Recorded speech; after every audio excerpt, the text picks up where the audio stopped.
궁금한 백문백답. 입양의 성립 요건. 네 번째, 국제입양.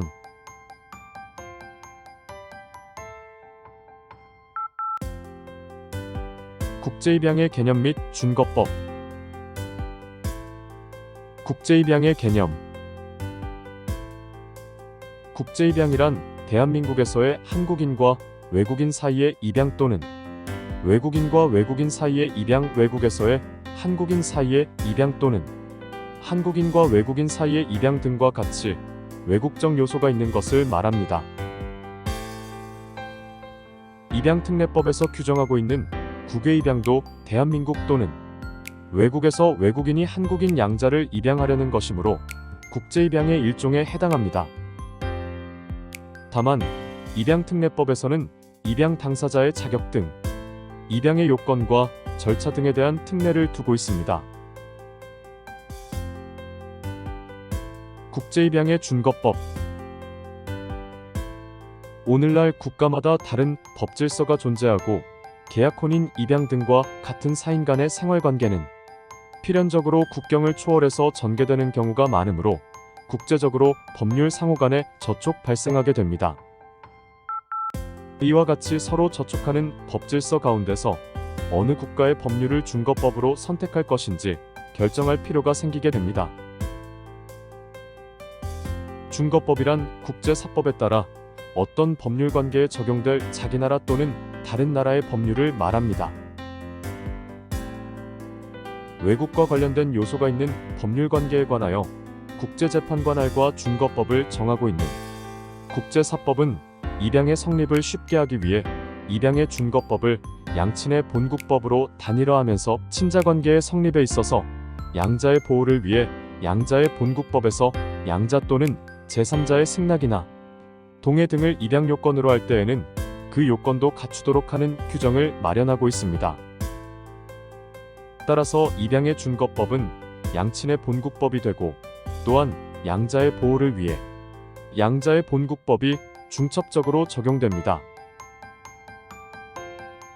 입양의 준거법을 양친의 본국법으로 단일화한 것은 입양에 따라 양자는 양친의 가족의 구성원이 되고 입양 후에 생활터전이 되는 것은 양친의 본국이 되는 것이 보통이므로 그 국가가 정하는 요건이 필요하며 여러 명의 양자가 있을 경우 준거법이 동일할 필요성이 있고 최근 양자에게 자동으로 국적을 부여하는 나라가 많아지고 있으므로 이 경우에 양친의 본국이 정하는 입양 제도를 고려할 필요성이 있기 때문입니다.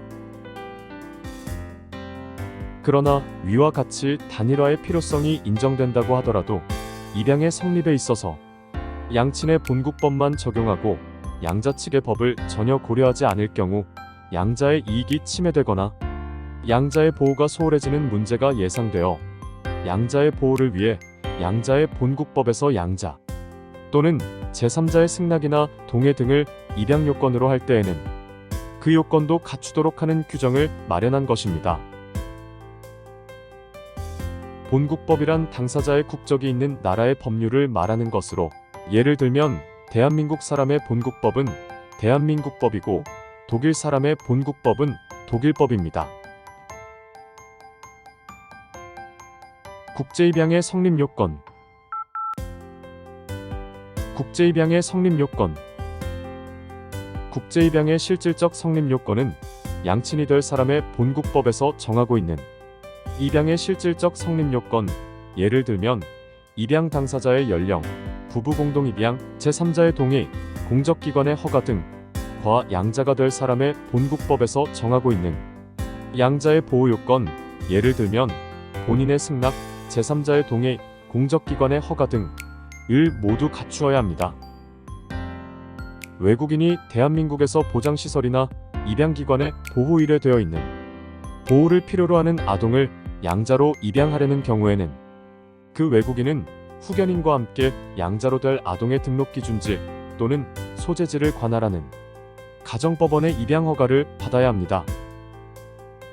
왜냐하면 외국인이 국내에서 국외입양을 하는 경우에는 가정법원의 허가가 실질적 요건에 해당하기 때문입니다. 국제입양의 허용 여부는 국제사법 제70조에 따르므로 입양 당시 양친의 본국법이 입양 제도를 인정하지 않는 경우에는 국제 입양을 할 수 없습니다. 따라서 한국인은 입양 제도를 인정하지 않는 국가에는 양자로 입양될 수 없습니다. 양친이 될 사람이 대한민국 국민이 아닌 경우에는 25세 이상 45세 미만의 경우만 양친이 될 수 있습니다. 다만 보건복지부 장관이 양친이 될 사람의 가정 환경이 양자를 건전하게 양육하기에 적합하다고 인정하는 경우는 예외로 합니다.